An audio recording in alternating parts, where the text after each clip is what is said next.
స్త్రీశక్తి పథకం వేలాది మంది మహిళలకు ఓ వరం. ఈ పథకం కారణంగా బస్సుల్లో ప్రయాణించే మహిళల సంఖ్య గణనీయంగా పెరిగిందని అధికారిక లెక్కలు చెబుతున్నాయి. ఏ బస్సు చూసినా కిటకిటలాడుతుండడం దానికి ఓ నిదర్శనం.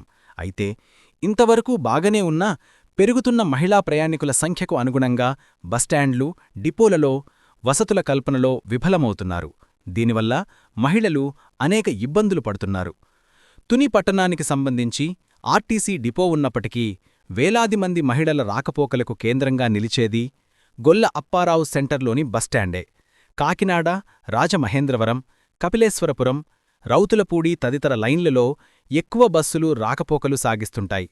నిత్యం వందలాది మంది ప్రయాణికులు గొల్ల అప్పారావు సెంటర్ బస్టాండ్ నుంచే తమ గమ్యస్థానాలకు వెళుతుంటారు. స్త్రీశక్తి పథకం రాకతో ఇటీవల కాలంలో మహిళా ప్రయాణికుల సంఖ్య ఒక్కసారిగా భారీగా పెరిగింది. కనీస వసతులు కరువు. గొల్ల అప్పారావు సెంటర్ బస్టాండ్ ఎప్పుడు చూసినా రద్దీగానే ఉంటోంది. చిన్నారులతో సహా మహిళలు రోడ్డుపైనే చాలాసేపు నిలవాల్సిన పరిస్థితి ఉంది. చిన్నపాటి తాత్కాలిక షెల్టర్ ఉన్నప్పటికీ దాంట్లో 10 మంది కన్నా ఎక్కువ పట్టే పరిస్థితి లేదు. ఈ కారణంగా ప్రయాణికులు ఎండనక వాననక అలా రోడ్డుమీదనే బస్సుల కోసం వేచి ఉండాలి.